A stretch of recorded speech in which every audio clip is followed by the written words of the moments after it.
Paul makes a very startling statement.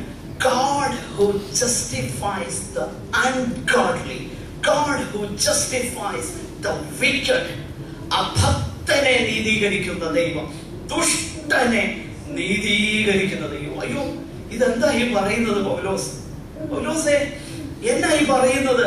You are not consistent with your own theory. Because you said God is righteous. How can a righteous, holy God acquaint a wicked man without condoning his wickedness and unrighteousness and without compromising his holiness and righteousness? ദൈവം തന്റെ നീതിയും വിശുദ്ധിയും അതിനെ സന്ധി ചെയ്യാതെ പാപിയുടെ പാപത്തെയും അശുദ്ധിയെയും അഭക്തിയെയും അതിനെ അംഗീകരിക്കാതെ എങ്ങനെയാണ് ഈ ദൈവത്തിന് അഭക്തനെ നീതീകരിക്കാൻ കഴിയുന്നത്? അതിന്റെ ഉത്തരം പൗലോസ് നൽകുന്നുണ്ട്.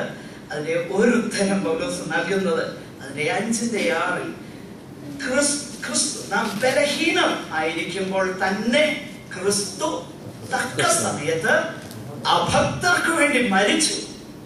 We have seen the essence of sin is ungodliness. അഭക്തിയാണ് പാപത്തിന്റെ സാരാംശം, അതിന്റെ സാരം എന്ന് പറയുന്നത്. അങ്ങനെയെങ്കിൽ മനുഷ്യരുടെ സകല അഭക്തിക്കുമെതിരെ ദൈവത്തിന്റെ കോപം വരുമ്പോൾ, അഭക്തനെ നീതീകരിപ്പാൻ ദൈവത്തിന് കഴിയാതിരിക്കുമ്പോൾ, അതിന്റെ ഉത്തരമായിട്ട് അഭക്തനെ നീതീകരിപ്പാൻ നീതിയുള്ളവൻ ആ ക്രൂശിൽ മരിച്ചു. അതുകൊണ്ടാണ് ദൈവത്തിന് അഭക്തനെ നീതീകരിപ്പാൻ കഴിയുന്നത്.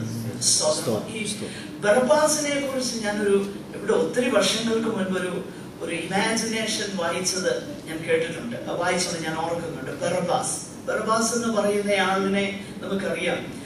He was imprisoned because of an insurrection in the city of Jerusalem, even before the Passion Week of Jesus. കർത്താവിന്റെ കഷ്ടാനുഭവ ആഴ്ചയുടെ മുൻപ് തന്നെ പട്ടണത്തിലുള്ള കലഹത്തിൽ പിടിക്കപ്പെട്ടവനാണ് ബറബ്ബാസ്. ആ ബറബ്ബാസ് കുറ്റം ചെയ്തവനാണ്. അവൻ കുറ്റം ചെയ്തതുകൊണ്ട് തന്നെ അവൻ ശിക്ഷ അർഹിക്കുന്നവനാണ്. അവൻ ന്യായമായിട്ട് ശിക്ഷ അർഹിക്കുന്നവനാണ്. എന്നാൽ ആ ബറബ്ബാസിനെ കുറിച്ച് ഒരു ഇമാജിനേഷൻ ഞാൻ വായിച്ചത്, ഈ ബറബ്ബാസ് യേശുവിന്റെ ക്രൂശീകരണത്തിന്റെ ദിവസം താന് യെരുശലേമിൽ കൂടെ ഇങ്ങനെ നടക്കുക. അപ്പൊ ഒരു വലിയ ആൾക്കൂട്ടം കണ്ടുകൊണ്ട് അങ്ങോട്ട് ചെന്നപ്പോ ഒരു മനുഷ്യൻ ക്രൂശം വഹിച്ചുകൊണ്ട് ആ വയാ ഡോളോറസ എന്ന് പറയുന്ന ആ തെരുവിൽ കൂടെ, വിലാപ വഴിയിൽ കൂടെ നടന്നു പോവുകയാണ്. പടയാളികൾ വളരെ ക്രൂരമായിട്ട് അവനെ മർദ്ദിക്കുന്നു, അടിക്കുന്നു. ഒരു സന്ദർഭത്തിൽ അവൻ വീഴുന്നു. അപ്പോഴാണ് ഒരു മനുഷ്യൻ വരികയാണ്, ഒരു കറുത്ത നിറമുള്ള ഒരു മനുഷ്യൻ. അവൻ വരിക, അവനൊന്നും അറിയാതെ യെരുശലേമിലെ ആ പ്രത്യേക പാസ് ഓവറിൽ പങ്കെടുക്കാൻ വേണ്ടിയിട്ട് കുറേന രാജ്യത്ത് നിന്ന് വന്നവനാണ്. അദ്ദേഹം വന്നു കഴിഞ്ഞപ്പോ പെട്ടെന്ന് ഈ പടയാളികൾ അവനെ കണ്ടപ്പം they simply tapped on his shoulder. അവന്റെ തോളിന്മേലും തട്ടി എടുത്തെന്ന് പറഞ്ഞു, ഈ ക്രൂശ് ഒന്ന് എടുക്കണം. ആ ക്രൂശ് എടുക്കാനായിട്ട് അവനെ നിർബന്ധിച്ചത് യേശുവിനോടുള്ള കാരുണ്യമോ മനസ്സലിവോ കൊണ്ടല്ല. പിന്നെയോ ഈ പടയാളികൾക്ക് യേശുവിനോട് ചെയ്യുവാൻ കഴിയുന്ന സകല ക്രൂരതയും ചെയ്തു തീരുന്നത് വരെ യേശു മരിക്കരുത് എന്ന് പറഞ്ഞാൽ, ക്രൂശിൽ, കാൽവറിയിൽ, ഗൊൽഗോഥായിൽ ആണി തറച്ചവനെ തൂക്കുന്നത് വരെ അവൻ ചത്തുപോകരുത്.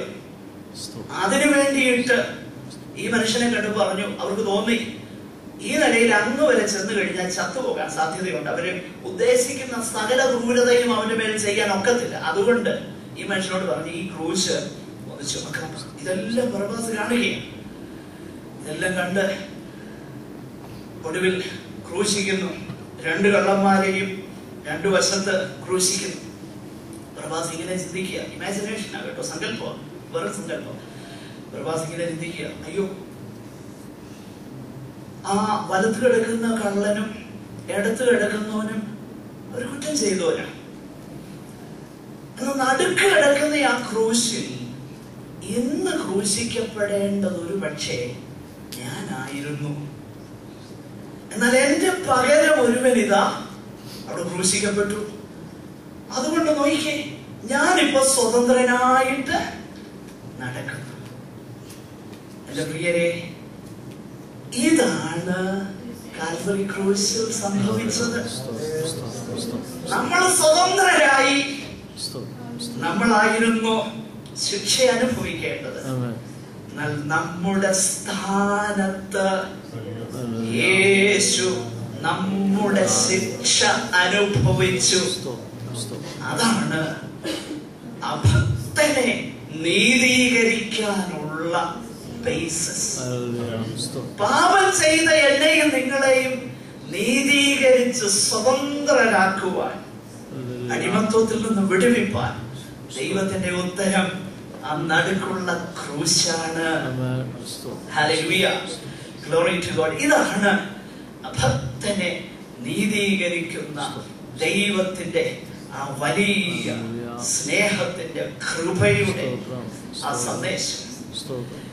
ഞാൻ ചില പാട്ടുകളൊക്കെ ഇങ്ങനെ ഓർത്തപ്പോ എനിക്ക് ഭയങ്കര സന്തോഷം തോന്നി. പഴയ കാലത്തെ നീതിയൻ തീയതിൽ വെന്തെരിഞ്ഞിടുവാൻ ദേഹം കൊടുത്ത പരാ സദാതവ ദേവസുതാ വന്ദനം സദാതവ യേശു പരാ വന്ദനം.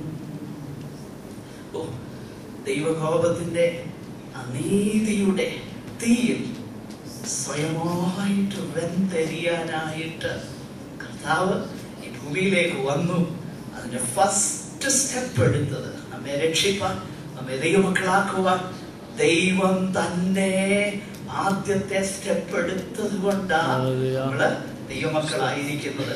അഭക്തനെ നീതീകരിക്കുന്ന ആ ദൈവം, അഭക്തനെ നീതീകരിക്കുന്ന ആ ദൈവം ചെയ്തതാകുന്ന, അല്ലെങ്കിൽ നമ്മുടെ കർത്താവിന്റെ അരക്ഷണ്യ വേലയെ, അല്ലെങ്കിൽ വിശ്വാസത്താലുള്ള നീതീകരണത്തെ, ജസ്റ്റിഫിക്കേഷൻ ബൈ ഫെയ്ത്ത്, അതിനെ വിശദീകരിക്കാൻ ഞാൻ പറഞ്ഞല്ലോ, പൗലോസ് വളരെ he is at pains to explain that to us, and I said it is hard meat.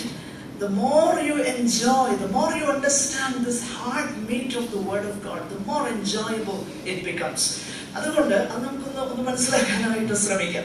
ഇവിടെ കഴിഞ്ഞ ആഴ്ചയിൽ നിങ്ങളോട് പറഞ്ഞു, 3 പദപ്രയോഗമാണ് ഈ വിഷയം ക്രൂശിനെ വിശദീകരിക്കാനായിട്ട് പൗലോസ് ഇവിടെ ഉപയോഗിക്കുന്നത്. ക്രൂശിനെ വിശദീകരിക്കാനായിട്ട് ഞാൻ പറഞ്ഞു, ഒന്നാമത്തെ പദപ്രയോഗം അതിന്റെ 24ാമത്തെ വാക്യത്തിൽ നമ്മൾ കണ്ടു.